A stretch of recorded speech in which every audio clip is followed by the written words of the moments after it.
Hi everyone, looks like the light's in my eyes, just one sec.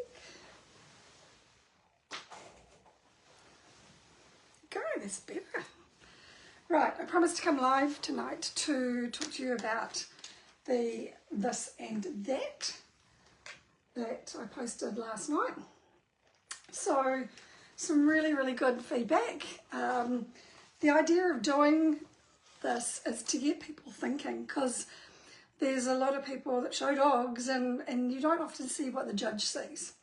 So the idea of the this and that was for you to see the same dog shown two completely different ways and how each way highlights a different thing on that dog.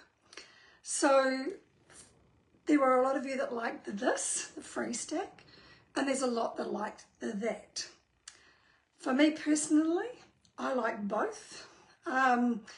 Unfortunately, when I do things, I like to show things warts and all. And the free stack photo was not the best one of the bitch, but for me, it just gave quite a different context between the two photographs. So I wanted just to show that. One of the reasons I wanted to show that is there's a lot of people that believe free stacking is the way to go. I love a dog that free stacks. Unfortunately, bitches aren't always as reliable with free stacking. I know in that photo, the free stack photo, that was the end of a 5-show weekend. She had finished a season 2 weeks before. She was very hormonal and I had to work really hard to get her to free stack. Unfortunately, since she's had the season, every time I hand stack her, she props back and she just doesn't like it. So I've got to kind of go back to the beginning and retrain her on the stacking. And you can retrain a dog at any age. It's all about them wanting to do it for you. And the best thing I say to people is to look at the way the dogs that do the drugs or the police dogs and how driven they are, all for a toy or bit of rope or something like that. So you've got to create that with your dogs. Unfortunately, if you're like me, your dogs are very pampered. They live on a couch. But the one thing my dogs always know, that the lead is something fun. So as soon as we put the lead on, we're going out and we're going to have some fun. Whereas for a lot of dogs that live on land and they have free run of beautiful countryside, a lead is a constricting thing for them. They don't. To them, they've lost control. So you've got to kind of work that out. And there's a lot of ways that you can do that. The difference with the two photos, as I said, a lot of comments. One comment that was made was the colour of the clothing of the handler. In particular, the dark clothing on the first and the this, that was not the handler. So that was the judge. Wasn't the handler. Anyone that knows me knows I'm always in bright colours. So in that case, that was the judge. And that brings a new point as well when you're doing photography. If the judge is wearing dark clothes or the sponsor is wearing dark clothes, just be mindful of that yourself, because quite often the photographer is in a bit of a production line and trying to get things done and getting pressure from the committee and pressure from the judges and pressure from the exhibitors. So the onus is on you to make sure that if anyone is wearing dark clothing, that they're not standing directly behind your dogs, unless your dog is a light colour, obviously. So yeah, so that explains that. So that was one. The second thing was, I'm just not sure if I can make this reach the power cord. Is that going to reach? Yeah. Oh, whack myself in the face. So this is this. So you can see the dark clothing of the judge there.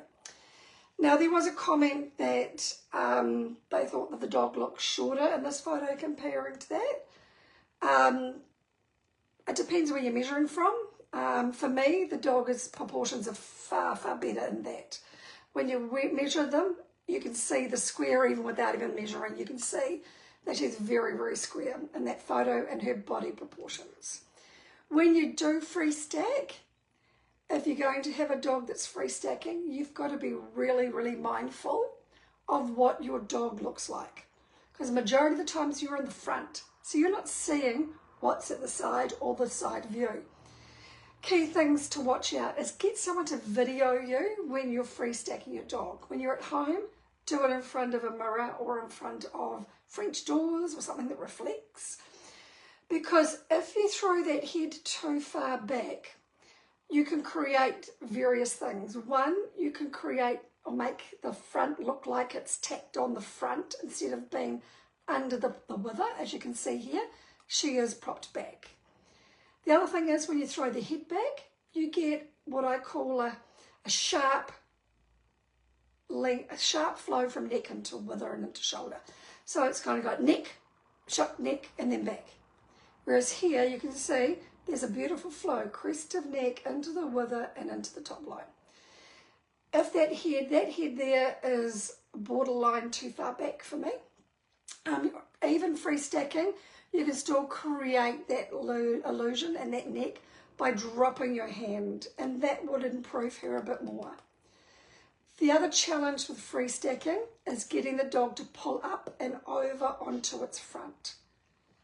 Now, I would say a very high percentage, look yourself, of people that free stack their dogs don't think to pull the dog up and over on its front, like the dog is here. You can see she's up and over the front. And what that does is it makes the dog look longer.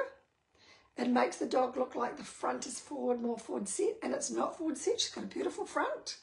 It can give a very sharp angles with the top line, neck into top line, which you don't want. And what it can also do, and I've seen it quite a bit, is it can create a dip here behind the wither. So you can have the neck and the shoulder, and if you throw that head back, it can create a dip behind the wither. So you've got to really know what you're doing when you're free stacking and understand that. The other thing, I kind of feel like I'm peeking over the top here. The other thing to watch as well is there are most dogs are squarish or slightly longer body. There are some that do have a longer body, but most are slightly long, 9 to 10, 10 to 9, or similar, or the standard says slightly longer than tall. That does not mean they're long. That does not mean they have to look long. Slightly long or 9 to 10 should not give the illusion of the dog being long, in my humble opinion. Now, there's going to be people that disagree with me, and that's fine, freedom of speech, or freedom of interpretation. But when you do free stack, if you can't get the dog up and over its front, you create that length, and you can make the dog look longer. They can also, in pushing back, sit into their hindquarters and make the hindquarters look exaggerated. So, as I said, a lot to consider if you're going to free stack your dog. You can free stack it and have it look like this if you teach it to pull up and over that front. But that's your key. There's a lot of ways to train them how to do that. I'm happy to cover that in another video if someone wants me to, or you can put in the comments that you want me to. But that's the thing. The key is to make it fun. When you're going to free stack a dog, in the case of this show, she was in for the breed. She was then in for group. She was then in for the breed again. Then she was in for group again. Then she was in for best in show at the first show, and then your class in show, and then best in show at the second show. And that was one day. So if you're going to free stack that dog, rule number 1, don't feed it bait. Make it work for the bait. I train mine to catch the bait. They know that if the bait touches the ground, someone else is going to get it. I throw the bait, make it a game, make them chase it, like ready, steady, go, and I throw it, and it's a game. They're not free stacking permanently, it's all a game, and it's important. If you've got a breed like the beautiful Cavaliers, they're busy, they're naturally busy, they are a busy breed. So their focus often goes everywhere else but with you. So you've got to kind of create that. And I've seen someone do that before with an older dog. It was a Griffon. And take a Griffon that had not been taught to do something like that before. It was an older dog. It was 3 or 4. I can't remember how old. But she taught that dog to free stack bait and just bark and jump, jump, jump. And just jumped in 4 square and did a little bark, and then she rewarded it. So it's a game. It's got to be fun. So that's the key with free stacking. I will just consult my notes. Hold the line, caller. My notes down here.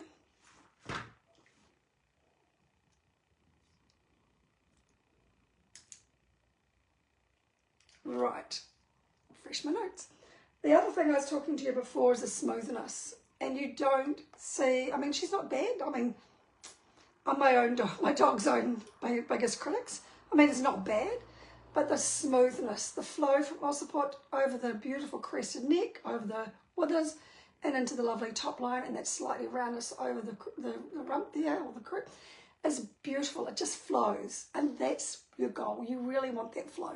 Doesn't matter what your breed is, if it's a boxer or it's a Rhodesian Ridgeback or whatever, you want that lovely flow. And there's not many, there's quite a few breeds that don't have a long neck or on the crest of neck, but it's still a beautiful sight. The key for me doing this is not for you to critique the dog. Oh, this dog's too long in here. Oh, it's this and there. The key is what takes your eye. What takes your eye immediately? Because remember, the judge has literally 2 minutes to make their decision, 2 minutes to judge your dog. So you've got to make sure that whenever you've got your dog stacked up or in front of the judge, that it's looking the best it possibly can be. So what takes your eye? We're not all going to have the same picture that takes our eye. Some are going to love this, some are going to love that. So it's what you think. So photograph your dog. Do it in front of a mirror. Get in front of a wall. Sorry, French doors. Go up the shops at night time and reflect the reflections in the glass in the shops. But really, the purpose of this, as I said, is just take a look what catches your eye and why. The last thing is, this photo is on a hard surface. This one is on grass. Be mindful when you have a shorter dog, a dog that's not not a big dog, that even 1 centimetre of grass can make a big difference in the overall image of your dog in the show ring. So I tend to do most of my photos on a table if I can, unless the grass or it's a hard surface or the grass is super, super short, because you will lose length of leg and it can really not help the outline in a photograph.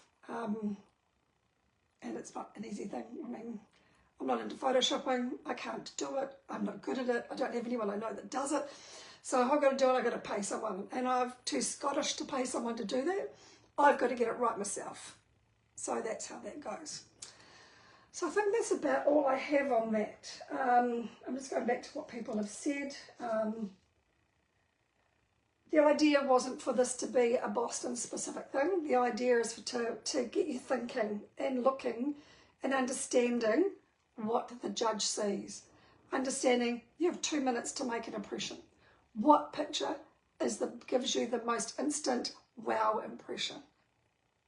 So just keep thinking of that. Photograph it. Get people to video you. And just try and do it. Photographs are fabulous. Because your dog can look so shit in photos, really bad, and you think, oh, it's looking really good, and you get the photo, like, oh God, how did I think that was really good?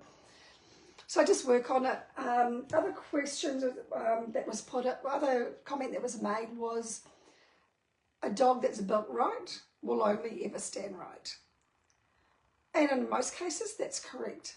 But when we're in summer and it's hot, and the dog's hot and bothered, and the dog's been in a lot, the dog will sag. At the end of the day, these are living, breathing creatures. They're like you and I. If we don't like it, we sag. So you've got to try, and it's so hard free stacking, because you've got to work so much harder to get them up and get them up on their front and get them to pull forward and to get them interested and to keep their attention. And the worst thing you can do is just make them stand there. You must think, in my mind, I think Cavaliers, because to me, Cavaliers are an amazing breed. They are busy. So I kind of think that if I can keep my dog busy, I can keep it up, I can keep it, have a game that's in the ring that doesn't upset other dogs or anything like that, then that's key for your dog. Because free stacking is great. Free stacking is great, and your dogs will, most of the time, if it's built right, stand right. But at the end of the day, remember that the dogs, you know, they will suffer with the heat. They will suffer if there's prickles. They will suffer if they've had enough. And what do we do when they don't look at us? We just keep feeding them. So there's no drive for them to want to look for you. There's no drive for them to want that bait. There's no drive for them to actually want to pull up on their front. Because if I don't look at you, you're just going to give it to me anyway. You're going to keep feeding me. And that's why if you want to free stack the bait, don't feed them. Make them work for the bait. Teach it. It all happens at home. Teach them that if you throw that bait and it touches the ground, some other bugger's going to get it. Now I've got two very food-driven dogs here, and they know if they don't catch the bait, it lands on the ground. So when I'm in the ring, they don't take their eyes off me because they know when I throw that bait, that they've got to get it. Otherwise, some other bugger's going to get it. So that's really key. Throw the bait. In training at home, hold them up, throw the bait. Say, oh, look, look, look. What's this? What's this? Hold them back, throw the bait. Hold them back, let them go. Count 1, 2. Let them go. Make a big deal. Yay, you got the bait, you know. Idiot. You want to be 10 on the Richter scale of idiotness. Make it fun. Slap them around. That's the only way, by conditioning like that, that's the only way you will try and you'll be able to keep them on their toes as a free stacking dog. And at the same time, even hand stacking, you still got hand stacking, free stacking, I'm confused. And that's the same for even for hand stacking as well. Throw the bait, what's that, what's that? And then release, let go. And then let them get it. And when you start doing it, it's 1, 2, let them get it. 1, 2, 3, let them get it. And gradually, every few days, you just increase that length of time. So if you have a look at some of the American videos, you see them throw the, I've watched some of the Boxer Nationals, and it's just like Food City all around the ring. They have them and they just throw the bait, and the dog just stands there, and it stands there, and it stands there, and it stands there, and it stands there, and it stands there. And that dog will not take its eye off that bait. And then all of a sudden they go, and the dog will go and get the bait. Then it's back, and it's up, and it's working again. So that's really your goal, if you can do it. It takes a lot of work. It's not easy, but it is a commitment. Do not make it serious. The only thing you do at home is teaching them to catch and look for the bait. If you go to your show training, do it off the property. So I've digressed, as I usually do, even though I have notes. So as I said before, this and that. For me, that. For a lot of you, this.